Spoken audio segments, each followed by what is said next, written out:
Hey guys, Tech Rally here, and welcome to the fourth lesson of Zero to Solidity. In this lesson, we're going to be talking about contract constructors and inheritance.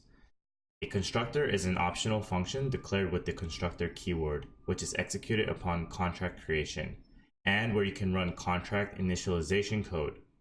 Before the contract code is executed, state variables are initialized to their specified value if you initialize them inline, or 0 if you don't. I'm going to skip this paragraph here and go to the next one. Constructor functions can either be public or internal. If there is no constructor, the contract will assume the default constructor, which is equivalent to constructor, open parentheses, close parentheses, and public, open curly brace, close curly brace. So what does this mean for your contracts? Whenever you use the keyword constructor, you can execute some code right off the bat when you create your contract.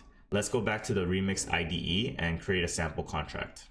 For the sake of this lesson, I'm not going to create a contract that has any real life application, but going to show you more about how the constructor function is created and how it really works.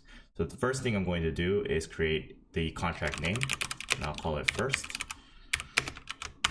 And then I'll use the keyword constructor. I'll make it public and open the curly brace. Just like any other smart contract function, you can include parameters, and in this case I'm going to say string memory underscore name, and I'll also include a state variable called name here. So here let's write string public name, and let's initialize our name to equal to underscore name. Let's run this contract and see exactly how the constructor works. In my deploy and run transactions, I can run my constructor underscore inheritance file. And you'll notice that before, when we had a deploy, it didn't give us the option to put the string name.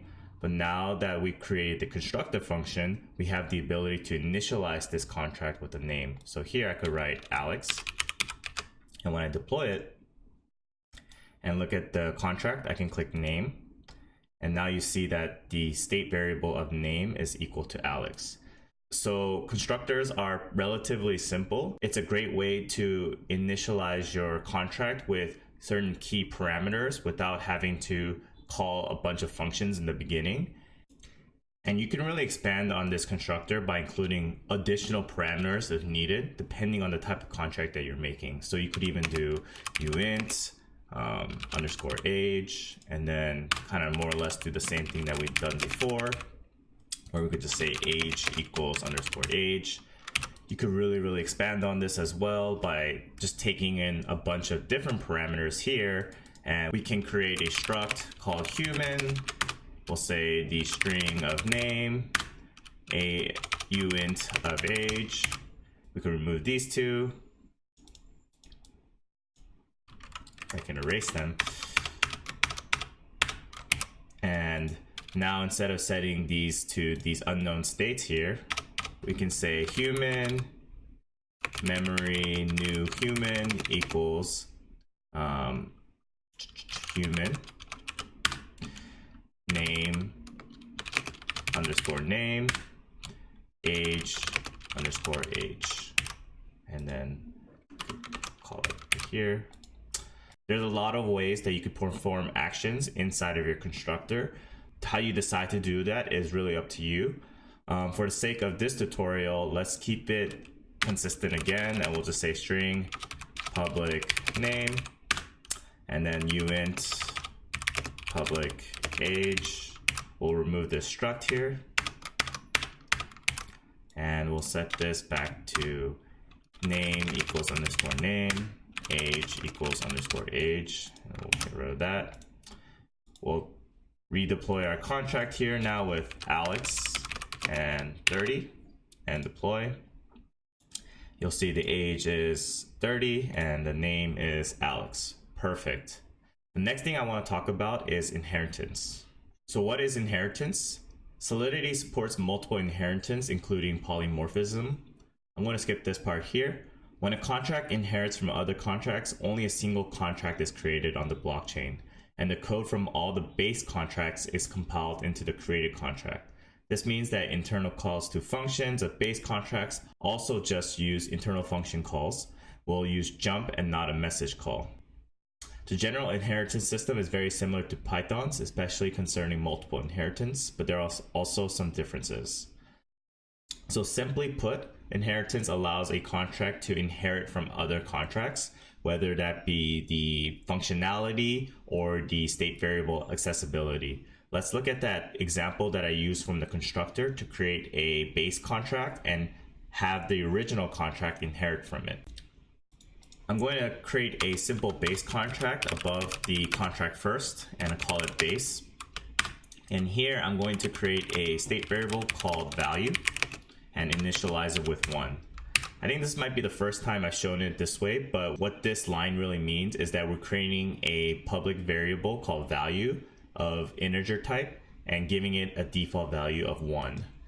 The next thing we're going to do is create a function called increment, and we'll make it public.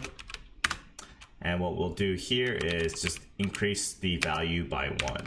So value equals value plus 1. And here, let's create a separate function that returns the value. So here we'll just say check value. We'll make it public, view, and returns a uint. And we'll just return the value here. If you're curious what the keyword view means here, it reinforces that this function does not mutate the state. If I remove the view and save it, you can see the warning states that warning function state mutability can be restricted to view. So since we're not mutating the state, we just add the word view to just view the value of this state variable. Now that we've got the keyword view out of the way, how does the contract first inherit the base?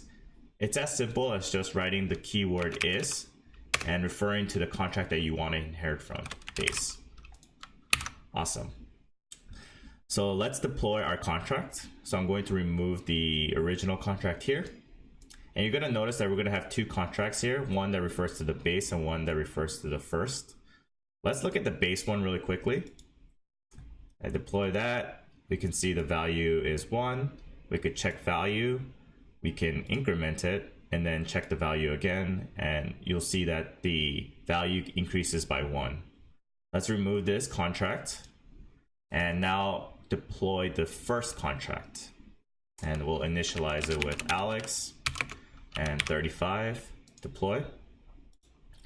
You'll notice what is accessible to the first contract is the name and age, which is created by the contract first. But you'll also recognize that since first is inheriting from the base contract, it also has access to the increment function, the value, and the check value.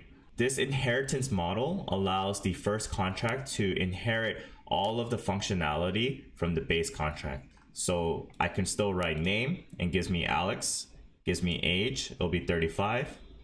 I'll increment the value in the base contract, and you'll notice that the value is now 2, and I also have access to the check value, which is 2.